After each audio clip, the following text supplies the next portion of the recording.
આવી રીતે મોટી અંબાડીમાં હાથથી ઉપર પધરાય. એ મંદિર અનુરાધાપુરના અભયગીરી વિહારમાં ચોથી સદી.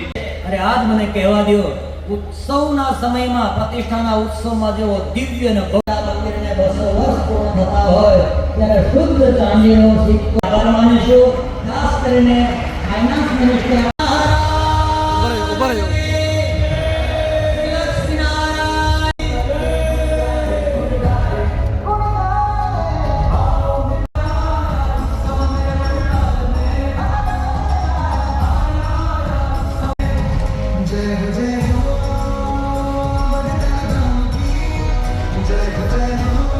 ટેલિફોન કરવામાં આવ્યા, જે કે 2-3 ડિપાર્ટમેન્ટો હોય છે આના, અને ક્લિયર કરાવતા છેલ્લે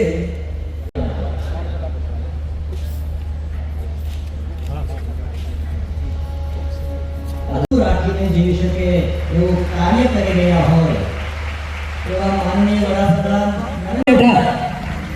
હું એ શબ્દો યાદ કરો સ્વામી ગૌતમ સ્વામી એવું તરત કીધું, સાહેબ महाराष्ट्र में बहुत मोटी संख्या हमारी भक्तों आवश्य का कृपा छत्र हमारे आदरणीय वडाप्रधान नरेंद्र भाई मोदी साहब के सर पर रहे और पुनः कर्तव्य ध्वनि से हम अभिनंदन करते हैं. सर श्री हरिकृष्ण महाराज भाई मोदी जैसा हो. राम मंदिर का 500 स्वामीनारायण. જય સ્વામિનારાયણ.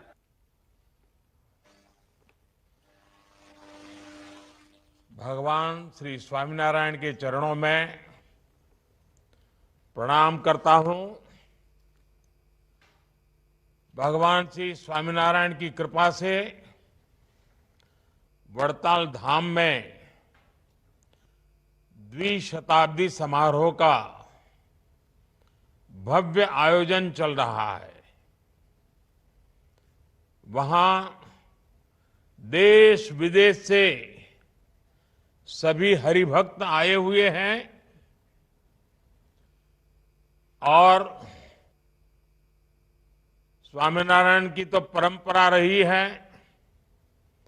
सेवा के बिना उनका कोई काम आगे नहीं होता है.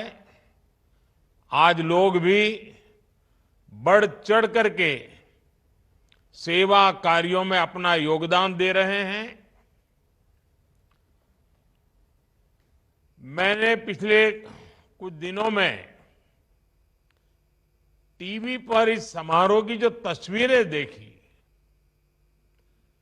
मीडिया में, सोशल मीडिया में जो वीडियो देखे, वो देखकर मेरा आनंद अनेक गुना बढ़ गया. साथियों, वड़ताल धाम की स्थापना के 200 वर्ष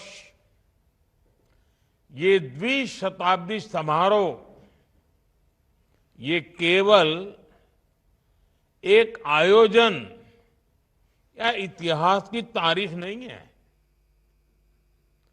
ये मेरे जैसे हर व्यक्ति के लिए जो वड़ताल धाम में अनन्य आस्था के साथ बड़ा हुआ है, उसके लिए बहुत बड़ा अवसर है. मैं मानता हूं हमारे लिए ये अवसर भारतीय संस्कृति के शाश्वत प्रवाह का प्रमाण है. 200 साल पहले जिस वड़ताल धाम की स्थापना भगवान श्री स्वामीनारायण ने की थी, हमने आज भी उसकी आध्यात्मिक चेतना को जागृत रखा है. हम आज भी यहां भगवान श्री स्वामीनारायण की शिक्षाओं को, उनकी ऊर्जा को अनुभव कर सकते हैं. मैं सभी संतों के चरणों में प्रणाम करते हुए आप सभी और सभी देशवासियों को द्विशताब्दी समारोह की बधाई देता हूं। मुझे खुशी है कि भारत सरकार ने इस मौके पर 200 रुपये का चांदी का एक सिक्का और स्मारक डाक टिकट भी जारी किया है। ये प्रतीक चिन्ह आने वाली पीढ़ियों के मन में इस महान अवसर की स्मृतियों को जीवंत करते रहेंगे। साथियों, भगवान स्वामीनारायण से जुड़ा हर व्यक्ति जानता है कि इस परंपरा से मेरा संबंध कितना गहरा है। हमारे राकेश जी बैठे हैं वहां, उनसे मेरा नाता कैसा है, कितना पुराना है, वो कभी आपको बताएंगे। ये रिश्ता आत्मिक भी है, आध्यात्मिक भी है और सामाजिक भी है। जब मैं गुजरात में था तब संतों का सानिध्य और सत्संग मेरे लिए सहज उपलब्ध रहता था। वो मेरे लिए एक सौभाग्य की पल होती थी और मैं भी उस पल को जी भर के जीता था। स्वामीनारायण भगवान की कृपा से आज भी किसी न किसी रूप में, प्रत्यक्ष नहीं तो परोक्ष रूप से, वो क्रम तो चलता ही रहता है। कई अवसरों पर मुझे संतों के आशीर्वाद का सौभाग्य मिलता रहा है। राष्ट्र के लिए सार्थक चिंतन का अवसर मिलता रहा है। मेरी इच्छा थी कि मैं आज स्वयं वड़ताल धाम इस पवित्र उत्सव में उपस्थित होता। મારી ઈચ્છા તો ઘણી હતી, તમારા બધા વચ્ચે બેસું, જૂની જૂની બધી વાતો યાદ કરું, અને સ્વાભાવિક છે તમને ગમે મને ગમે, लेकिन जिम्मेदारियां और व्यस्तता के चलते ये संभव नहीं हो सका। लेकिन मैं हृदय से आप सबके बीच ही हूं। मेरा मन अभी पूरी तरह से वड़ताल धाम में ही है। साथियों, श्रद्धेय संतगण, हमारे भारत की ये विशेषता रही है कि यहां जब जब भी मुश्किल समय आया है, कोई न कोई ऋषि, महर्षि, संत, महात्मा उसी काल में अवतरित हुआ है। भगवान स्वामीनारायण का आगमन भी एक ऐसे समय में हुआ था जब देश सैकड़ों वर्ष की गुलामी के बाद कमजोर हो चुका था, अपने आप में विश्वास खो चुका था, खुद को ही कोसने में डूबा हुआ था। तब भगवान स्वामीनारायण ने हमें, उस कालखंड के सभी संतों ने हमें नई आध्यात्मिक ऊर्जा तो दी ही, उन्होंने हमारे स्वाभिमान को जगाया, हमारी पहचान को पुनर्जीवित किया। इस दिशा में शिक्षापत्री और वचनामृत का योगदान बहुत बड़ा है। उनकी शिक्षा को आत्मसात करना, उसे आगे बढ़ाना, ये हम सबका कर्तव्य है। मुझे खुशी है कि वड़ताल धाम आज इसी प्रेरणा से मानवता की सेवा और युग निर्माण का बहुत बड़ा अधिष्ठान बन चुका है। इसी वड़ताल धाम ने हमें वंचित समाज से सगराम जी जैसे भक्त दिए हैं। आज यहां कितने ही बच्चों के भोजन का, आवास का, शिक्षा का, और इतना ही नहीं, दूर सुदूर जंगलों में भी सेवा के कई प्रकल्प आप सबके माध्यम से चल रहे हैं। आदिवासी क्षेत्रों में बेटियों की शिक्षा जैसे महत्वपूर्ण अभियान आप लोग चला रहे हैं। गरीबों की सेवा, नई पीढ़ी का निर्माण, आधुनिकता और अध्यात्म को जोड़कर भारत की संस्कृति का संरक्षण, आज बेहतर भविष्य के लिए जो अभियान चल रहा है, स्वच्छता से लेकर पर्यावरण तक, मैंने जितने भी आह्वान किए हैं, मुझे खुशी है कि आप सब संतों ने, भक्तों ने मुझे कभी निराश नहीं किया। मेरी हर बात को आपने अपनी खुद की बात मान लिया, अपनी स्वयं की जिम्मेदारी मान लिया और आप जी जान से उसको पूरा करने में लगे रहे। मुझे बताया गया है, जो मैंने पिछले दिनों एक आह्वान किया था, एक पेड़ मां के नाम, अपनी પોતાની માના નામે एक वृक्ष वावવાનું, एक पेड़ मां के नाम।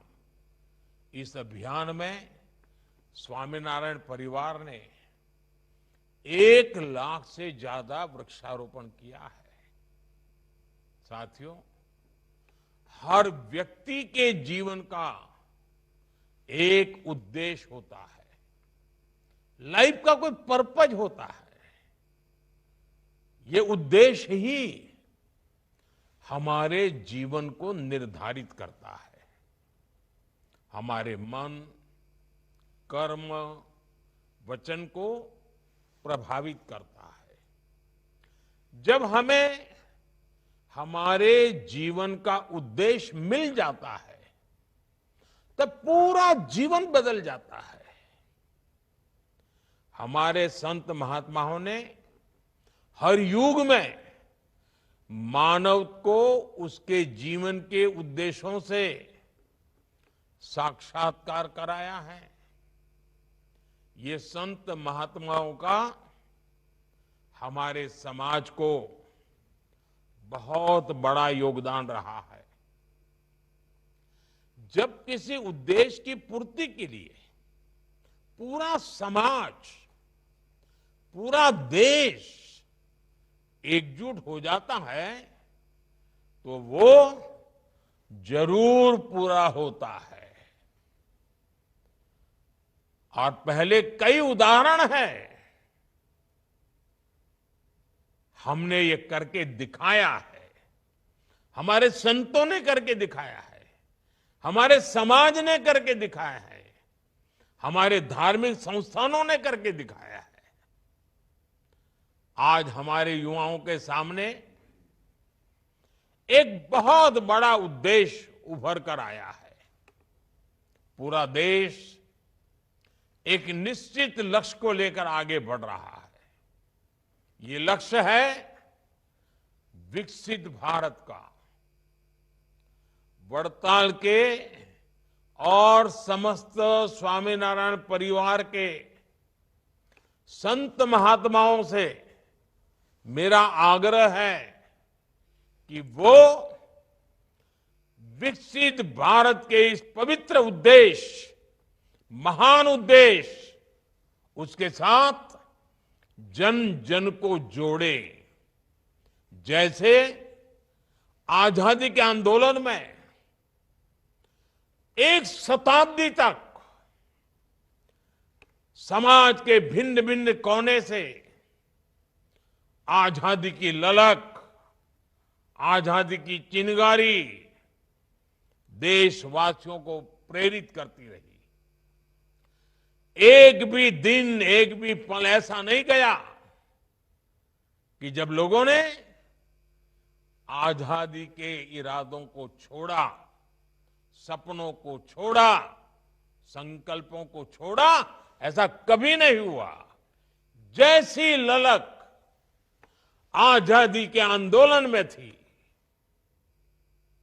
वैसी ही ललक, वैसी ही चेतना विकसित भारत के लिए 140 करोड़ देशवासियों में हर पल होना जरूरी है। आप सब और हम सब मिलकर लोगों को प्रेरित करें कि आने वाले 25 साल तक हम सबको, और विशेष करके हमारे नौजवान साथियों को, विकसित भारत के उद्देश्य को जीना है, पल पल जीना है, हर पल उसके लिए अपने आप को जोड़ के रखना है। इसके लिए जो जहां है वहीं से अपना योगदान देना शुरू कर दे। जब वो विकसित भारत के लिए योगदान देगा, वो जहां होगा वहीं से उसका लाभ मिलेगा ही। अब जैसे हम लगातार कहते हैं कि विकसित भारत बनने की पहली शर्त है हमें आत्मनिर्भर भारत बनाना। अब आत्मनिर्भर भारत बनाने के लिए कोई बाहर वाला काम नहीं आएगा, हमें ही करना पड़ेगा। 140 करोड़ देशवासियों को ही करना पड़ेगा, यहां बैठे हुए सब हरिभक्तों को करना पड़ेगा। और इसकी शुरुआत कहां से करेंगे? शुरुआत होती है vocal for local. Vocal for local को बढ़ावा दिया जा सकता है। विकसित भारत के लिए हमारी एकता, देश की अखंडता, वो भी बहुत जरूरी है। आज दुर्भाग्य से निहित स्वार्थ के लिए, छोटी समझ के कारण, भारत के उज्जवल भविष्य के महत्वाकांक्षी उद्देश्यों को भूल करके कुछ लोग समाज को जाति में, धर्म में, भाषा में, ऊंच और नीच में, स्त्री और पुरुष में, गांव और शहर में न जाने किस प्रकार से टुकड़े टुकड़े टुकड़े में बांटने की साजिश चल रही है। जरूरी है कि देश विरोधियों की इस चेष्टा को हम उसकी गंभीरता को समझें, उस संकट को समझें और हमें सबने मिलकर के ऐसे कारनामों को पराजित करना ही होगा। हमें मिलकर के नाकाम करना होगा। साथियों, भगवान श्री स्वामीनारायण ने हमें बताया है कि बड़े लक्ष्य कठोर तप से हासिल होते हैं। उन्होंने हमें बताया राष्ट्र को निर्णायक दिशा दिखाने की क्षमता युवा मन में होती है। उन्होंने हमें सिखाया कि युवा राष्ट्र का निर्माण कर सकते हैं और करेंगे। इसके लिए हमें सशक्त, समर्थ और शिक्षित युवाओं का निर्माण करना होगा। विकसित भारत के लिए हमारे युवा सशक्त होने चाहिए। स्किल्ड युवा हमारी सबसे बड़ी ताकत बनेंगे। हमारे युवाओं की ग्लोबल डिमांड और बढ़ने वाली है। आज मैं विश्व के जिन जिन नेताओं से मिलता हूं, ज्यादातर नेताओं की अपेक्षा रहती है कि भारत के युवा, भारत का स्किल्ड मैन पावर, भारत के आईटी सेक्टर के नौजवान उनके देश जाएं, उनके देश में काम करें। पूरा विश्व भारत के युवाओं के सामर्थ्य से आकर्षित है। ये युवा देश ही नहीं बल्कि विश्व की जरूरतें भी पूरी करने के लिए तैयार होंगे।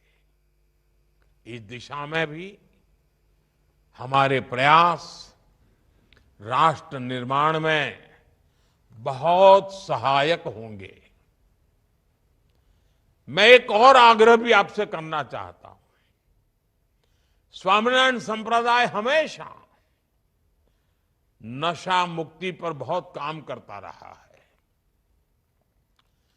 युवाओं को नशे से दूर रखना, उन्हें नशा मुक्त बनाने में हमारे संत, महात्मा, हरिभक्त बहुत बड़ा योगदान कर सकते हैं। युवाओं को नशे से बचाने के लिए ऐसे अभियान और ऐसे प्रयास हमेशा जरूरी होते हैं। हर समाज में जरूरी होते हैं, देश के हर कोने में जरूरी होते हैं और ये हमें निरंतर करना होगा। साथियों, कोई भी देश अपनी विरासत पर गर्व करते, उसका संरक्षण करते हुए ही आगे बढ़ सकते हैं। और इसलिए हमारा तो मंत्र है, विकास भी विरासत भी। हमें खुशी है कि आज हमारी विरासत के हजारों साल पुराने केंद्रों का गौरव लौट रहा है। जिसे नष्ट मान लिया गया था वो फिर से प्रकट हो रहा है। अब अयोध्या का उदाहरण हम सबके सामने है। 500 साल के बाद एक सपना पूरा होना मतलब 500 साल तक कितनी ही पीढ़ियों ने उस सपने को जिया है, उस सपने के लिए जूझते रहे हैं, जरूरत पड़ी बलिदान देते रहे हैं, तब जाके हुआ है। आज काशी का और केदार का जो कायाकल्प हुआ है, ये उदाहरण हमारे सामने है। हमारे पावागढ़ में 500 साल बाद धर्म ध्वजा फहरी। 500 साल बाद हमारा मोढेरा का सूर्य मंदिर का उदाहरण देख लीजिए, आज हमारा सोमनाथ देख लीजिए। चारों तरफ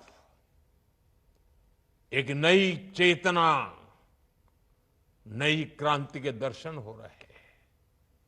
इतना ही नहीं, हमारे देश से चोरी हुई सैकड़ों साल पुरानी मूर्तियां कोई पूछने वाला नहीं था। आज ढूंढ ढूंढ करके दुनिया से हमारी जो मूर्तियां चोरी गई, हमारे देव देवताओं की रूपों को चोरी कर लिया गया था, वो वापस आ रही है, हमारे मंदिरों में लौट रही है। और हम गुजरात के लोग तो धौलावीरा को लेकर के कितना गर्व करते हैं, लोथल को लेकर के कितना गौरव करते हैं कि हमारे प्राचीन गौरव की विरासतें हैं।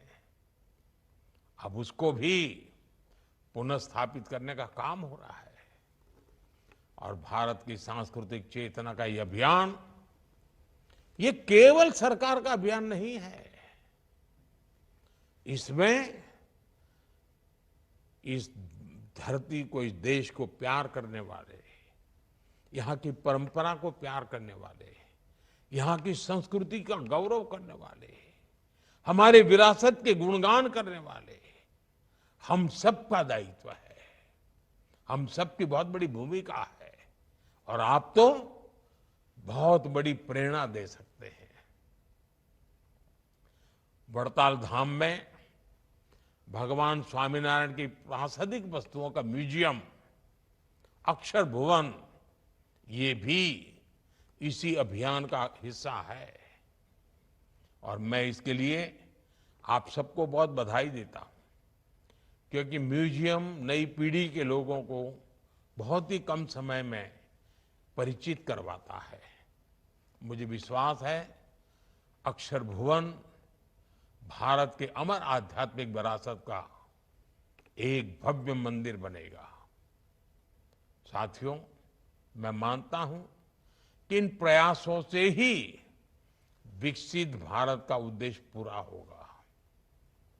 जब 140 करोड़ भारतीय एक समान उद्देश्य को पूरा करने के लिए जुट जाएंगे तो इसे आसानी से हासिल कर सकेंगे। इस यात्रा को पूरा करने में हमारे संतों का मार्गदर्शन बहुत महत्वपूर्ण है और जब इतनी बड़ी मात्रा में हजारों संत यहां बैठे हैं, देश विदेश से आए हुए हरिभक्त यहां बैठे हुए हैं और जब मैं अपने ही घर में एक प्रकार से आज जब बातें कर रहा हूं तो मैं एक और काम के लिए भी आपको जोड़ना चाहता हूं। इस बार प्रयागराज में पूर्ण कुंभ हो रहा है। 12 साल के बाद ये पूर्ण कुंभ आता है। हमारे भारत के महान विरासत है।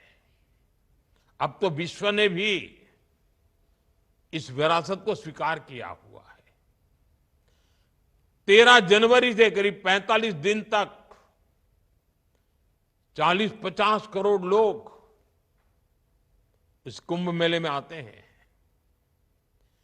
मैं आपसे आग्रह करता हूं कि आप ये काम कर सकते हैं। विश्व भर में आपका काम है। विश्व के अनेक देशों में आपके मंदिर हैं। क्या आप तय कर सकते हैं कि इस बार ये कुंभ का मेला क्या होता है, क्यों होता है, इसके पीछे क्या सामाजिक सोच रही हुई है, वहां लोगों को शिक्षित करें और जो भारतीय मूल के नहीं हैं, विदेशी लोग हैं, उनको समझाएं ये क्या है और कोशिश करें कि विदेश में आपकी एक एक शाखा कम से कम 100 विदेशी लोगों को बड़ी श्रद्धापूर्वक ये प्रयागराज का कुंभ मेला के दर्शन करने के लिए ले आइए। पूरे विश्व में एक चेतना प्रगटाने का काम होगा और ये आप आसानी से कर सकते हैं। मैं फिर एक बार वहां खुद नहीं आ पाया हूं, इसके लिए क्षमा मांगते हुए आपने वीडियो कॉन्फ्रेंस से भी आप सबके दर्शन मुझे दिए। मुझे सब संतों के दर्शन करने का मौका मिला। सारे परिचित चेहरे मेरे सामने हैं। मेरे लिए बहुत खुशी की पल है कि आज मैं दूर से ही आप सबके दर्शन कर पा रहा हूं। इस द्विशताब्दी समारोह के लिए मेरी तरफ से आपको बहुत बहुत शुभकामनाएं, बहुत बहुत बधाई। आप सबका धन्यवाद। जय स्वामीनारायण।